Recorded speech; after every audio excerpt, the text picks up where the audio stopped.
జార్ఖండ్ మహారాష్ట్ర ఎన్నికల ఫలితాలపై ఇటు కాంగ్రెస్ జనరల్ సెక్రటరీ చరణ్ కౌశిక్ యాదవ్ ఉన్నారు. చెప్పండి, ఎట్లా చూస్తారు మహారాష్ట్ర జార్ఖండ్కి సంబంధించినటువంటి ఎన్నికల ఫలితాలు? అంటే మహారాష్ట్ర అనేది భారతీయ జనతా పార్టీ ఎన్డీఏ కూటమి అక్కడ అధికారం ఉంది. వాళ్ళు అది నిలబెట్టుకుంటారు. కాంగ్రెస్ కూటమి, ఇండియా కూటమి.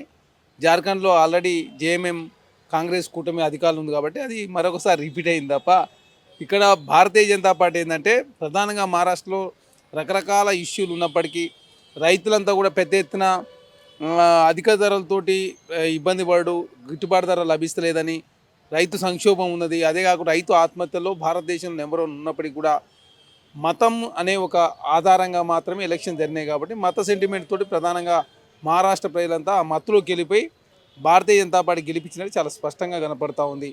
అదే కాకుండా అక్కడ ప్రధానంగా భారతీయ జనతా పార్టీ చిన్న పార్టీలతోటి చాలా పార్టీలతో పోటీ చేయించు కావచ్చు, ఇండిపెండెంట్ రూపంలో ప్రధానంగా కాంగ్రెస్ కూటమికి నష్టం జరిగింది. అక్కడ ఎంపీ ఎలక్షన్లకు, ఎమ్మెల్యే ఎలక్షన్లకు వస్తాకే భారీ వ్యత్యాసంతో ఇప్పుడు ఎన్డీఏ కూటమి గెలిచబోతూ ఉందంటేనే చాలా స్పష్టంగా అక్కడ 230 స్థానాల్లో బీఎస్పీ పోటీ చేసింది, ఎంఐఎం పార్టీ 17 స్థానాల్లో పోటీ చేసింది, ఎంఎస్ఎన్ పార్టీ పోటీ చేసింది. ఇట్లా చాలా పార్టీలు పోటీ చేయడంతో ప్రధానంగా సెక్యులర్ ఓటు చీయడంతో ప్రధానంగా భారతీయ జనతా పార్టీ కూటమికి మేలు జరిగిన కనపడతా ఉంది. ఇప్పుడు 125 స్థానాల్లో సింగిల్ లార్జెస్ట్ పార్టీగా బీజేపీ గెలిచింది. ఇక రానున్నటువంటి కాలంలో కూడా విశ్వగురువుగా ఉంటుంది బీజేపీ అని చెప్పేసి, నరేంద్ర మోడీ ఉంటారు అని చెప్పేసి బీజేపీ నేతలు అంటున్నారు. మరి ప్రధానమంత్రి రాహుల్ గాంధీ అవుతారని మీరు అంటున్నారు. ఉన్నటువంటి ఎన్నికల్లో మీరు ఓడిపోతున్నటువంటి తరుణంలో మీకున్నటువంటి ఎజెండా ఏంటి? ఏ విధంగా ముందుకెళ్ళబోతున్నారు? ఇప్పుడు ఏదైనా ఎలక్షన్లు అంటే గెలుపోవడంలో సహజం. ఒకసారి మన ఎంపీ ఎలక్షన్లో కాంగ్రెస్ కూటమి అక్కడ 30 పార్లమెంట్ స్థానాలు గెలిచారు. అప్పుడు భారతీయ జనతా పార్టీ గెలిచింది 9. అదే కాకుండా 7 స్థానాల్లో ఏక్నాథ్ సిండే గెలిచిన, ఒక స్థానంలో అజిత్ పవార్, ఇంకో స్థానంలో ఇండిపెండెంట్ గెలిచిన సందర్భం. కాబట్టి రాజకీయాల్లో గెలిపోవడం సహజం. ఒక ఎలక్షన్లో వారు గెలుస్తుండొచ్చు, ఇంకో ఎలక్షన్లో కాంగ్రెస్ పార్టీ గెలుస్తుండొచ్చు. ఖచ్చితంగా మహారాష్ట్రలో వచ్చినటువంటి ఫలితాలను విశ్లేషించుకున్న తర్వాత జాతీయ స్థాయిలో ఏ విధంగా ముందుకు పోలా, ఎక్కడ తప్పు జరిగిందో ఆ తప్పును ఏ విధంగా సరిదిద్దుకున్న దానిలో కాంగ్రెస్ పార్టీ ముందుకు పోతుంది. ఖచ్చితంగా మహారాష్ట్రలో జరిగినటువంటి ఎలక్షన్లు వెరీ డిఫరెంట్. ఎందుకంటే జార్ఖండ్లో కూడా అవసరం ఉంటే ఎగ్జిట్ పోల్స్ అవన్నీ కావచ్చు, మొదటి నుంచి జార్ఖండ్లో బీజేపీ గెలుస్తుందని చెప్పి ప్రచారం చేసి మరి బీజేపీ ఓడిపోయింది కదా. అదే కాకుండా అక్కడ ఉన్న ముఖ్యమంత్రి ఈడీ కేసు పెట్టి జైల్లో పెట్టిరు, అయినా కూడా అక్కడ కాంగ్రెస్ కూటమి గెలిచింది సందర్భం. అంటే రాజకీయాల్లో గెలిపోవడం సహజం. ఆనాడు ఉన్నటువంటి పరిస్థితుల ఆధారంగా గెలిచిరు కాబట్టి మొన్న వారం రోజుల ముందు అదాని ఇష్యూ వచ్చి ఉంటే ఫలితాలు ఇంకా వేరుగా ఉండేది, ఇంకా భిన్నంగా ఉండేది. ఇంకా భారీ మేయాడుతో జార్ఖండ్లో కావచ్చు, మహారాష్ట్రలో కాంగ్రెస్ కూటమి గెలిచే అవకాశం ఉంది. కాకపోతే అదాని రిపోర్ట్ని కేంద్ర ప్రభుత్వం తొక్కిపెట్టడంతో ప్రధానంగా కాంగ్రెస్ పార్టీకి రావాల్సిన ఓట్లు కావచ్చు, అదేవిధంగా ప్రాపగండ విషయంలో కావచ్చు, హిందుత్వ ఎజెండా కావచ్చు, అదేవిధంగా పార్టీల మధ్య ఉన్నటువంటి అనైతికను వాడుకునే దానిలో కావచ్చు, అదే కాకుండా ఇండిపెండెంట్ రూపంలో ప్రధానంగా కాంగ్రెస్ కూటమి నష్టం జరిగినట్టు భావిస్తాం. ఇప్పుడు 2 జాతీయ పార్టీలు పోటాపోటీగా పోటీ పడుతున్నటువంటి తరుణంలో అటు బీజేపీ కావచ్చు, ఇటు కాంగ్రెస్ పార్టీ కావచ్చు, 2 పార్టీల ఎజెండా ఏంటి అనే దానికి వివరించడంలో కూడా కాంగ్రెస్ వెనకబడి ఉందని అంటారు. మరి దీనికి మీరేమంటారు? కాంగ్రెస్ పార్టీ వాస్తవంగా చెప్పాలంటే హర్యానాలో 1,14,000 ఓట్ల తేడాతోటి అక్కడ కూడా సేమ్ ఇండిపెండెంట్ 20 మంది పోటీ చేసుడు, ఆమ్ ఆద్మీ పార్టీ 10 స్థానాల్లో కాంగ్రెస్ పార్టీ నష్టం చేసుడు, బీఎస్పీ పార్టీ ఐఎన్డీఎల్తో పొత్తు పెట్టుకుంటూ, జననాయక జనతా పార్టీతోటి చంద్రశేఖర్ ఆజాద్ పార్టీ పొత్తు పెట్టుకుంటూ, ఇవన్నీ కూడా హర్యానాలో కాంగ్రెస్ పార్టీ నష్టం జరిగినాయి. ఇక్కడ మహారాష్ట్ర కూడా ఏదైతే ప్రకాష్ అంబేద్కర్ పార్టీ కావచ్చు, బీఎస్పీ కావచ్చు, ఎంఐఎం పార్టీ కావచ్చు, ప్రధానంగా కాంగ్రెస్ కూటమి గెలుపులో కాంగ్రెస్ పార్టీకి రావాల్సిన ఓట్లు ప్రధానంగా చీల్చడంతో ఎంఎస్ఎన్ పార్టీ, మహారాష్ట్ర నవనిర్మాణ సేన ఎంఎన్ఎస్ పార్టీ కావచ్చు, ఇవన్నీ పార్టీలు ప్రధానంగా సెక్యులర్ ఓటు కావచ్చు, అదే కాకుండా యాంటీ ఇన్కంబెనెన్స్ ఓటును చీల్చడంతో ప్రధానంగా భారతీయ జనతా పార్టీకి, అదేవిధంగా శివసేన కాంగ్రెస్ కేవలం ఓట్ల కోసమే పోరాడుతుందా? ప్రజల సమస్యలను పరిష్కరించే దిశగా ఏదైనా ప్లానింగ్ అంటే లాంగ్ టర్మ్ సంబంధించినటువంటి ప్లానింగ్ ఏమైనా ఉందా?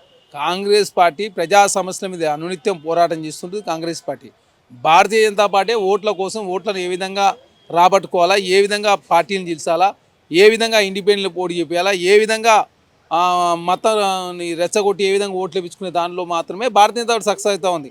ప్రజా సమస్యల మీద, డెవలప్మెంట్ మీద ఎలక్షన్కి వస్తే కాంగ్రెస్ పార్టీ ఎదుర్కోవడానికి సిద్ధంగా ఉంటుంది. మతం ఆధారంగా భారతీయ జనతా పార్టీ సక్సెస్ అవుతుంది తప్ప డెవలప్మెంట్ మీద భారతీయ జనతా పార్టీ సక్సెస్ కాబట్టే ఎంతసేపు మతం పేరు మీదే భారతీయ జనతా పార్టీ ఓట్ల పోతా ఉంది. ఇక్కడ మహారాష్ట్రలో కూడా వాళ్ళు తీసుకొచ్చినటువంటి ఏదైతే మహిళలకు ప్రతి నెల 1500 రూపాయలు ఆల్రెడీ ఒక 6 నెలల నుంచి ఇస్తూ ఉన్నారు. ఇప్పుడు మేము అధికారంలోకి వస్తే 21 చేస్తామని చెప్పడంతో ప్రధానంగా సంవత్సరానికి 90,000 కోట్ల రూపాయలు ఖర్చు పెట్టే దానిలో భాగంగా ప్రతి నియోజకవర్గానికి 80,000 మంది మహిళలు, దానిలో ప్రధానంగా భారతీయ జనతా పార్టీ కలిసి వచ్చింది.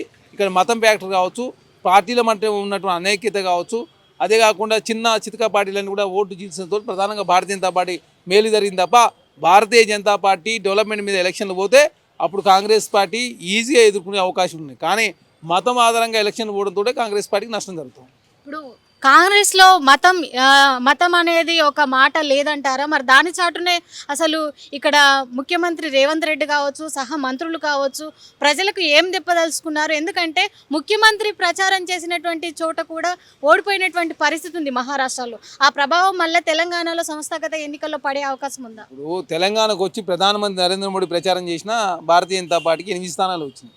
ఇక్కడ ప్రచారం చేసుడు ఎంత ఇంపార్టెంటో ఉన్నటువంటి సమస్యలు ప్రజలకు తీసుకుపోయే కార్యక్రమం కావచ్చు, పొత్తుల వ్యవహారం కావచ్చు, మేనిఫెస్టో కావచ్చు, గతంలో అధికారులు ఉన్నప్పుడు వారు చేసిన రిజల్ట్ ప్రధానంగా వారికి కలిసి వచ్చింది. ఎందుకంటే ఈ 6 నెలల కాలంలో మహిళలకు 1500 రూపాయలు ఇచ్చుడు ప్రధానంగా వారికి కలిసి వచ్చింది. ఖచ్చితంగా అధికారంలోకి వస్తే 21 చేస్తానని చెప్పడంతో 90,000 కోట్ల రూపాయలు ఖర్చు పెడుతుంది మహిళల కోసం అని చెప్పేసి ప్రధానంగా ప్రతి నియోజకవర్గానికి 80,000 మంది మహిళలు ఉండడంతో ప్రధానంగా మహిళలు ఎక్కువగా భారతీయ జనతా పార్టీ ఎన్డీఏ కూటమి సైడు మొగ్గు చూపినట్టుగా చాలా స్పష్టంగా కనపడతాం. కాబట్టి జరిగినట్టు నష్టం ఏం ఎక్కడ నష్టం జరిగింది, ఏ విధంగా దాన్ని రెక్టిఫై చేసుకోవచ్చు, ఇవన్నీ కూడా పునఃసమీక్ష చేసుకొని భవిష్యత్తులో జరిగే ఢిల్లీ ఎలక్షన్లో ఏ విధంగా ముందుకు పోయే దానిలో కాంగ్రెస్ పార్టీ ముందుకు పోతుంది. ఖచ్చితంగా భవిష్యత్తులో ఇట్లాంటి తప్పులు చేయకుండా ముందుకు పోయే దానిలో కూర్చొని సమీక్షించుకొని చేసిన తప్పులను సరిదిద్దుకుంటే తప్ప భవిష్యత్తులో ఈ విధంగా జరిగితే ఇబ్బంది. ఎందుకంటే మళ్ళీ చాలా రాష్ట్రాల్లో వచ్చే ఎలక్షన్లో ఇబ్బంది జరిగే అవకాశం కాబట్టి కూర్చొని పునఃసమీక్ష చేసుకునే దానిలో కాంగ్రెస్ పార్టీ ముందుకు పోతుందని భావిస్తాం.